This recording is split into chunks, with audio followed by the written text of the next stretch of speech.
Well, I finally got the pilot bushing out of the back of the crankshaft, and this thing was a pain. Probably because the grease today, the grease is like thinner. That stuff was a little thicker than that multi-purpose grease. It was a little thicker than the synthetic stuff I had. And last night I tried getting it out, using the method where the bushing is out right now. This is the bushing right here. So this sits in here, right? And what you do is you take a bolt, or you can actually use a socket, reverse the socket and put the extension in backwards. And that works like a bolt too, as long as it fits pretty tight. Not real tight, but tight enough where it's not like super loose. Then you fill this up with grease, and then this bushing pulls out because the grease gets forced this way into the hole, and then it gets behind the back here, and starts pushing it out like that. Well, I couldn't get it, so I said yesterday I went and got a bolt, and I put some nice round head bolt on that, so if you can smack it and you won't miss it with the hammer. And I put some Gorilla Tape on it, and I still couldn't get out. So I saw something on the internet about using bread. You just pack the bread into this, and you hit it. And actually, there was grease in it, so I was using a combination of bread and grease, and it came right out like nothing. And I think the reason I didn't have a problem last time when I did this many years ago, I was using wheel bearing grease, because I know you're supposed to use a heavy grease. And now the wheel bearing grease is not, it's like synthetic. It's synthetic. It's not like that real thick stuff like we used to use, like back in the 70s and stuff like that. Actually, we used to use the thick grease to hold up the cork gaskets in place, like on your valve covers or on your oil pan or on your automatic transmission pan or something like that. We use that real thick grease to hold that in place. Well, the grease today, even though it's not as thick, it's, I'm sure it lasts a lot longer with all the synthetic formula, but it doesn't work for this application and knocking out this bushing. So you can actually use the bread, or what I actually wound up using was a combination of bread and grease.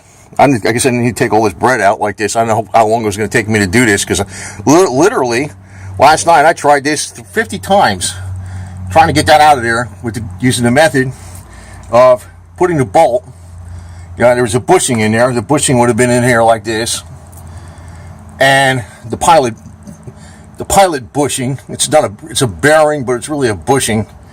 And you would put this into this like that, and the grease would get forced this way, and then it would come out, it would be pushing the edge of this edge out like that. And just keep doing it. But the grease they got today is too damn thin. That's why the bread works, it gets better, but I guess it's a combination of, I guess you only need one slice of bread. Wasted bread. The birds will have some fun here. But anyway, this was pissing me off, man. I was like, holy shit, this thing was never like this before, and it came right the hell out when I did it that way. It was just too thin. But who the hell sells that old wheel bearing grease? Well, just use the bread. Back in the day, you could use the grease. You'd use wheel bearing grease the way they used to formulate it. It was like a real stringy, thick stuff. Today's grease is not like that, and it doesn't work like this. It doesn't work that well with this thing. Believe me, because I tried it. As soon as I put some bread in the grease to thicken it up, stupid thing came right the hell out. And by the way, I called up Rock Auto about the flywheel I originally got. And you can look up right now, I don't know if it's going to be this way next year on the video or whatever it is, but if you look up a 1978 El Camino 4-speed, 305 engine, it shows the 168 tooth flywheel. That's wrong. They got it listed wrong. And, I went to return it, and you got to deal with a computer, right? And there's absolutely no way, like, you got to pay shipping on a $50 item that weighs like a ton. I'm thinking, shit, I'll just keep the damn flywheel for that kind of crap. Maybe I'll use it someday. But you can't get a person. You can't get a person and tell them it's their fault completely. I didn't, it's like, God, I forgot to mention that, because that was not that way with Rock Auto before. You used to be able to get a person Now you can't get a person. So they screwed me on a starter one time, and it was listed. They had a couple of starters they had listed were wrong, even though it said manual transmission. I think it was for a 350. They had it listed for the 305 or something. It was a different starter.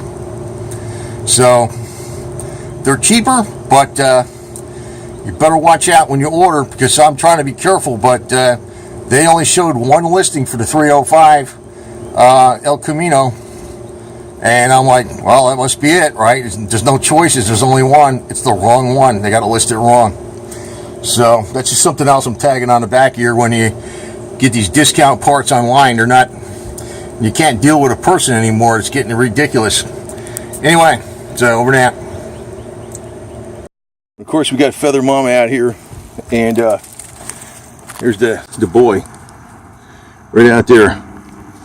Here comes Boots. Where is he? There he is.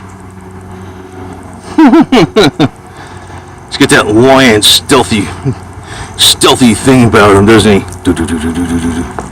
Where are we going, huh? You going? What are you doing? It's his boy over there. See, he walks up to him like a predator.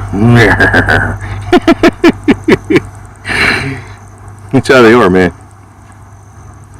Right? Oh, look. Both his eyes are lighting up. I don't want to put this cat video on the end of this, but what the hell. That's the daddy on the back, on the right, and that's the son. That's the mama. He's got two more kids out here someplace. One of them was just by here a little while ago. Anyway, they're my mechanics helpers.